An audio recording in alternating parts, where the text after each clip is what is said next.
Former Australia Post CEO Christine Holgate appeared before a Senate inquiry this week to set the record straight on her departure from the company. She claims she was bullied, humiliated and unlawfully stood down from her role. Amanda Rose, founder Small Business Women Australia, joins us. And Amanda, I know you're pretty fired up about this. Tell us your thoughts. I am. I think this is absolutely appalling behaviour, and especially from who we consider the board of this country, which is our government. She was bullied, she was humiliated, and I'm extremely proud and impressed that she has come out firing calmly, strategically, and with the truth. And what's even more disappointing out of all of this is that there's so much grey area when it comes to, for example, the chair and whether the chair did read this Boston report or not. The fact that, Paul Fletcher mentions how important it is that the taxpayers' money regarding the watches, and that's $20,000, and it's a taxpayer funded asset. However, that report is $1 million and it was a secret report. So why is taxpayers' funds more important with the $20,000 watches than $1 million report? So there's a lot of confusion here, and I don't like the silence as well from the government. Why isn't there an investigation on how this woman was treated and how poorly she was treated? And I'd love to see someone snatch her up and run a multi-million-dollar organisation, because she's also a pretty good CEO. Amanda, Peter Credlin interviewed Holgate this week. We're just going to play a grab and get your thoughts from it. The chairman said he was instructed to stand me down by Paul Fletcher. He just avoids that. And what I would love you to do, Peter, is call Paul Fletcher, get him on this programme, stand him next to me and get him to tell your viewers, was I lawfully stood down or not? I would like him to do that. I'd like him to remember that when he does that, he's not under parliamentary privilege, that he's allowed to say anything he likes. They bullied me, they humiliated me, and it has been relentless. And today was just one more example of it. What do you make of this, Amanda? Look, can I just say that if Peter Credlin does that, I want to be there too, because I have some questions. But she's right.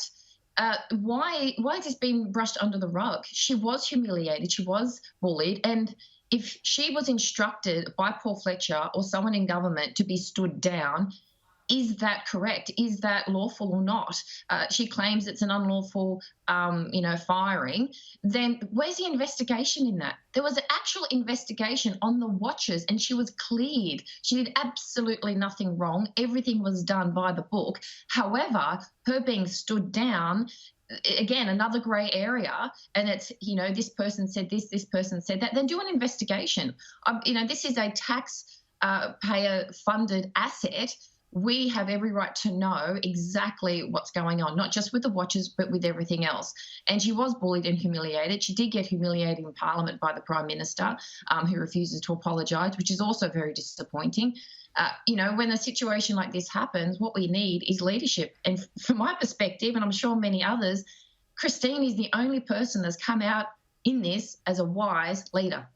If Christine Holgate was a man, do you think she'd be treated this way? And the other thing is there's 3 female members of this board. That's correct. And no, I actually do believe that she's been thrown under the bus, and I do believe that men are attacking her. If she was a man, I think it'd be a very different scenario. Those watches, they're probably a different brand and $100,000 and everyone's laughing. But yes, there are 3 women on the board as well, and they're silent. So I don't know what's happening in this day and age. Women are supposed to support women regardless. So whether they're speaking up to say that the chair is right or wrong, or what happened in those board meetings, or just to support her publicly to show her that, as a woman, you did the right thing, but they're silent. How isolating is that? And we have a woman that is at a senior level, right, of a taxpayer, it's an asset of ours, and she's not being supported. She's just being pretty much locked out, not given her due process or anything. So it's disappointing from every angle, and she's on her own. So we need to, as businesswomen, as a community, we need to back her, and we need to demand an investigation on absolutely everything that's happened here. You know, and as men, we need to back her as well. You know, Absolutely. Like, as a male sitting here, we need to back people like Christine Holgate, because she stands up for everyone without a voice as well by being who she is and the manner in which she's conducted herself, because lots of people still get bullied in workplaces, male and female.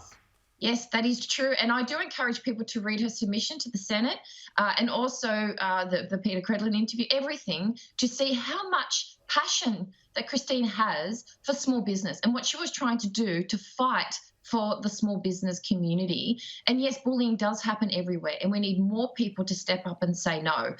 The chair has a lot to answer for here. So the chair is ultimately responsible regardless. So just to step back and go quiet and palm it off to government is quite disgusting.